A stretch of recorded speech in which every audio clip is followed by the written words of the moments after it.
Welcome, collectors and hobby enthusiasts. Welcome to another edition of the HO Files.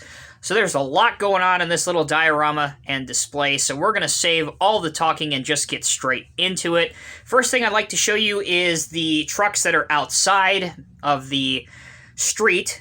Yeah, we're going to call it that. There's no blacktop or anything, obviously, but we're just going to call it a street that makes up the area in front of this firehouse. First thing I have to show you is a new addition to my collection that I absolutely adore. This is a pretty awesome custom 187 scale dump truck. I believe most of this model, the donor cab and the dump bed, was originally done by Athern. I added that, if it will focus. Construction vehicle, do not follow. It came with a similar sticker on the back, but it was really faded and didn't look that great, so I took it out and added that one. Everything else is as I received it, including the add-on lift axle. And whoever had this before or created this model really did an excellent job with the turn indicators and the small detail lights and such on this truck. It really gives it a good look and a fantastic representation of a lot of Mac Rs that are still getting the job done even today.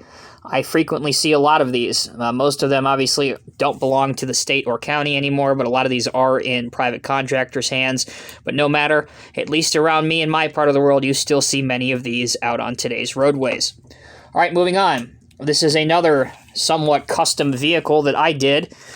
The truck is a Walthers Scenemaster International Durastar, of course, truck that's been out for the better part of 20-some-odd years now, with the original castings being done by Boley.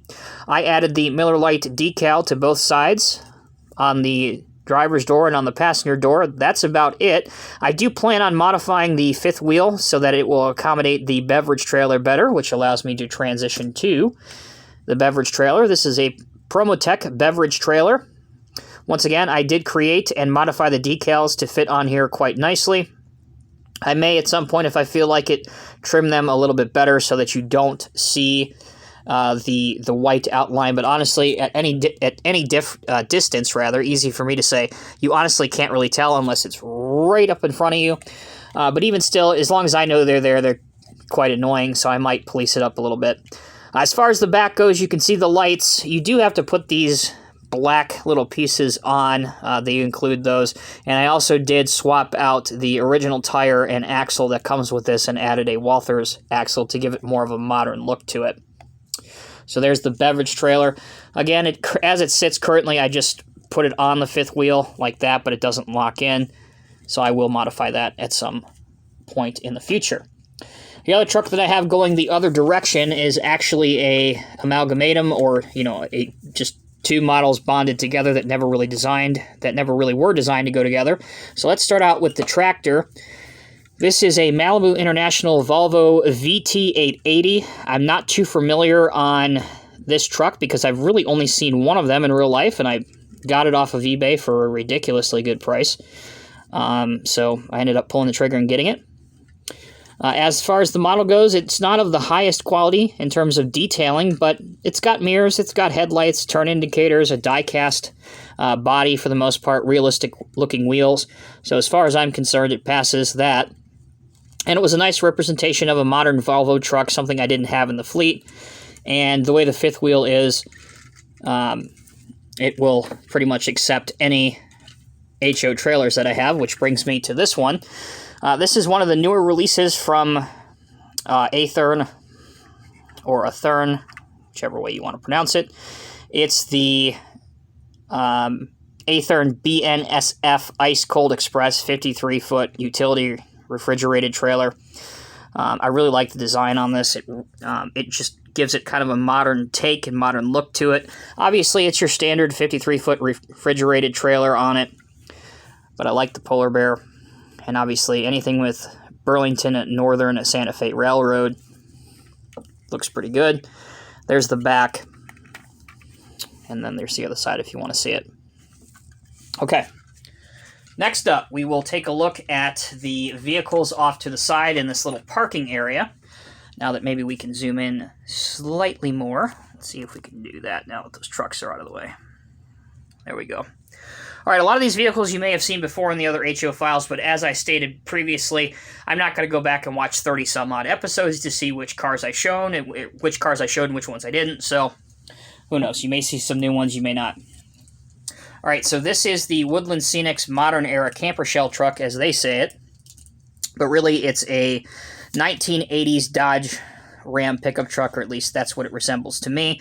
There's no manufacturer marking on this truck at all, but the grille and the body to me resembles a 80s pickup truck, 80s Dodge pickup truck to be exact. These modern era vehicles by Woodland Scenics can be a little expensive. I think they run between $25 and $30 a piece, but I really like them. There's several of them that do pretty much spot on resemble specific vehicles. This is one in particular that does. The vans do as well.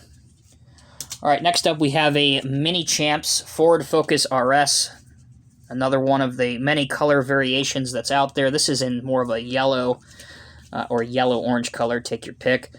Any of the Mini Champs 187 scale vehicles, you cannot go wrong. They're very highly detailed, up to and including, this probably won't be on camera, but if you look at the top of the spoiler, you will see the blue Ford oval logo right there. I don't know if that's going to come across, but it's there. Okay, something far less detailed. We have an older Trident crew cab Ford pickup truck. It does come with headlight lenses that you have to put in. I have not done that. Same story with the taillight lenses. I don't really understand what the allure and popularity is with these old Trident Ford pickup trucks. They're actually getting pretty hard to find and getting pretty expensive. If you ask me, they're not worth more than a few dollars, but there's certainly a market for them, at least for now. I ended up getting one of these for a really good price. Again, I think total I paid less than $5, so I picked it up. Next, we have a Hot Wheels. As many of you know, back in the mid-2000s, Hot Wheels made a line of 187 scale vehicles. This is the 2006 Honda Civic Si. The only thing I wish they would have done with these, and I mentioned this before in another HO Files video, I'm not sure if it was on this car or the other Hot Wheels HO vehicle I have, is you'll notice that they are missing mirrors. So it would have been great at this price point if they would have casted those in. But other than that, it's a pretty good-looking Honda Civic. And surprisingly, there's not very many Hondas, Subarus, or Toyotas at all, especially cars that are available in 187 scale, especially to the American market, which, again, obviously they're Japanese cars. But in this country, that's what pretty much dominates the roadways nowadays. So I don't know, if a company like Mini Champs or Bush or somebody would obtain at least one of those licenses and do a run of Camrys, for example, or Accords, or even the new Civics, somewhere in there, they would absolutely make a killing, because that's something that's missing in the HO market. All right, next up, kind of leading to my point. So this is actually not HO scale, but it's very close to it. I believe the company is called New Egg or something like that. Basically, this toy car, and it is just that, comes in a egg that you would crack open. Originally, they were intended as chocolate eggs. And these have Toyota vehicles, Honda vehicles. I think they did a run for Nissan. I could be wrong. But essentially, you have to assemble these. This is a Toyota Prius, or Prius. Technically, it is pronounced Prius, but I'm not going to get into that. Again, it's not HO scale exactly, but if you were to put it next to a vehicle that is scaled out to HO scale, you can see that the proportions are pretty close, at least in my opinion.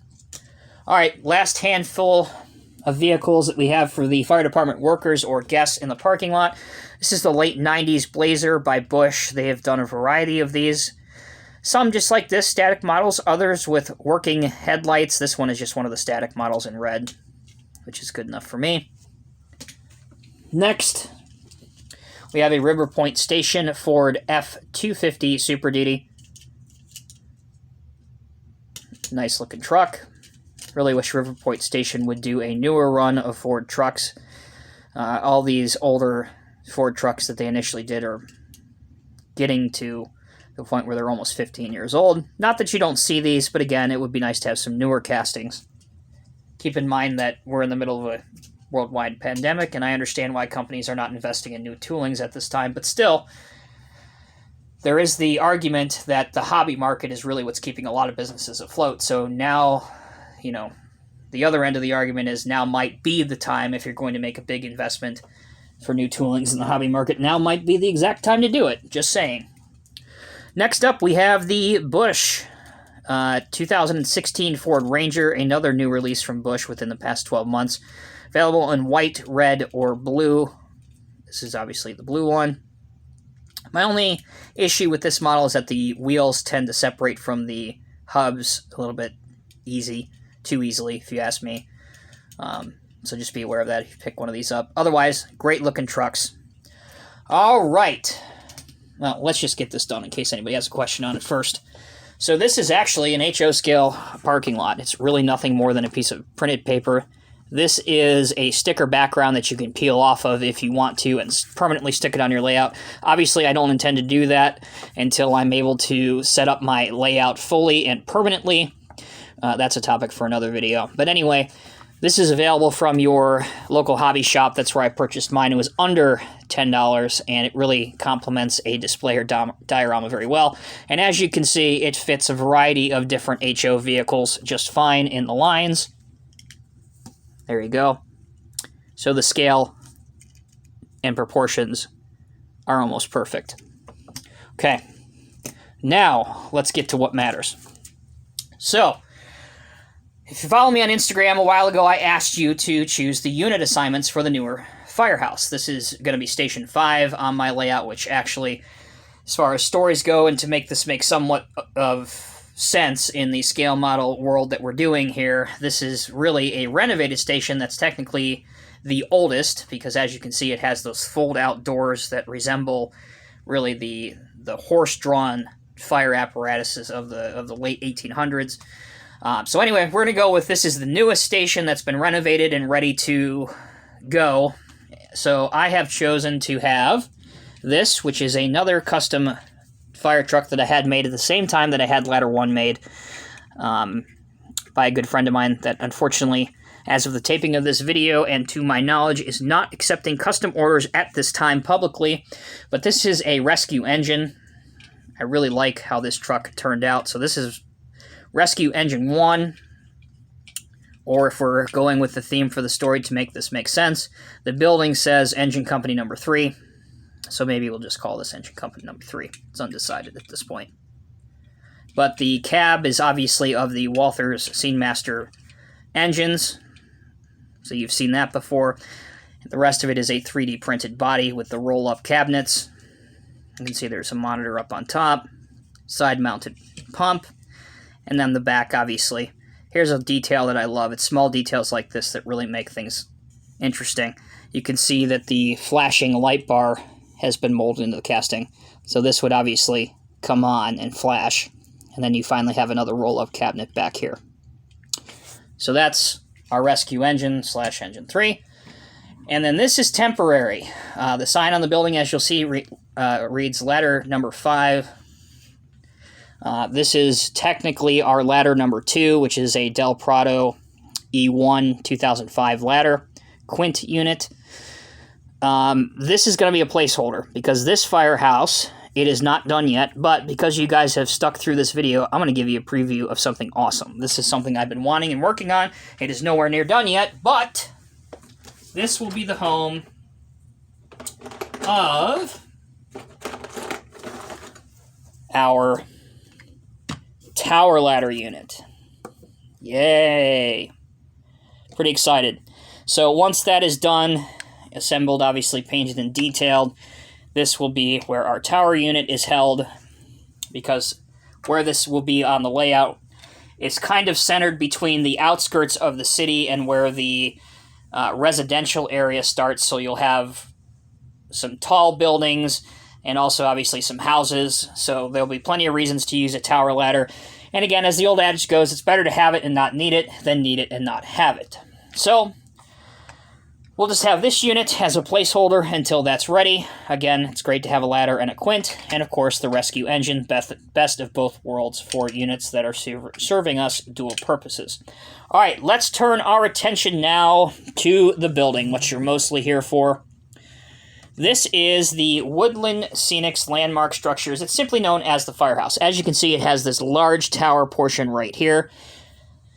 This is a ready-to-display buildings, which means there's no assembly required if you've ever gotten one of these buildings or you're thinking about getting one of these buildings. You don't have to build them.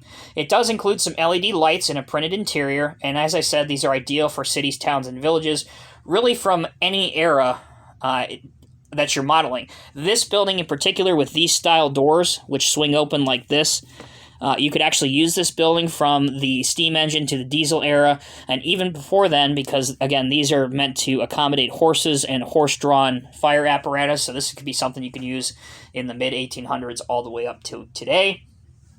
As for the just plug system that it's made to accommodate, as you can see, I have it back here already plugged in, so I'll show you how that works.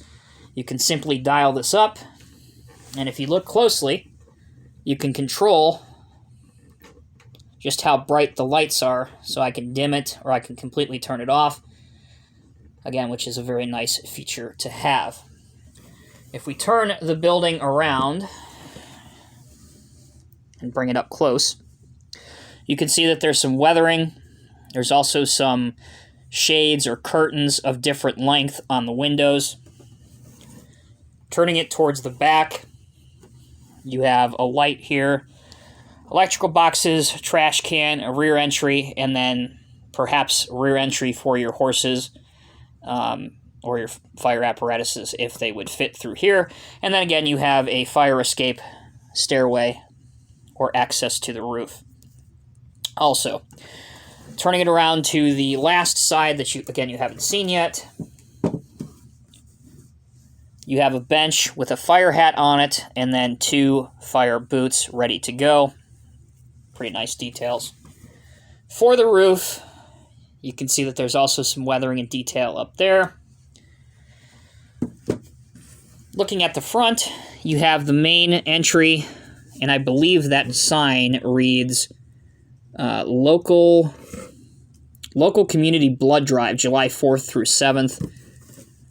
So that's nice just to have on there. Kind of a nice community meeting place. It's really hard to see in this video, but it is detailed up to on the second floor as well. You can see rugs that are on the ground.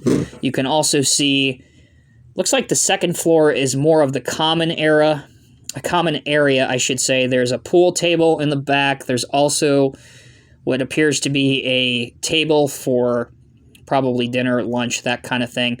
And then obviously your ground floor would be where your fire trucks and the like are held. Last little thing I want to point out, because they're actually quite cool. I use these things as bushes. And you're thinking, well, what the hell are these? So they're actually, it's kind of funny, they're actually rocks. And I found these in a $3 bin at Target. They're manufactured by Design Group. And actually, if you go into your local Target, you probably, if you're watching this video now, you'll probably still find these. And they scale out perfectly to be medium to large size bushes. And because they're little rocks, they actually have weight to set themselves down. And with the detailing in them, they do look like, shrubs, bushes, that kind of thing. Or just grass that has overtaken, a small hill or whatever. So they're actually quite useful, and they really do make a good accent detail. As always, I'm Tommy with Diecast Emporium. I really hope you have enjoyed this video. If you have any comments, questions, or suggestions, as always, please leave them down in the comments section below. If you take a look at your screen right now, you will see a couple suggested links for other episodes in the HO files. Until next time, be safe, take care. I will see you in the next review.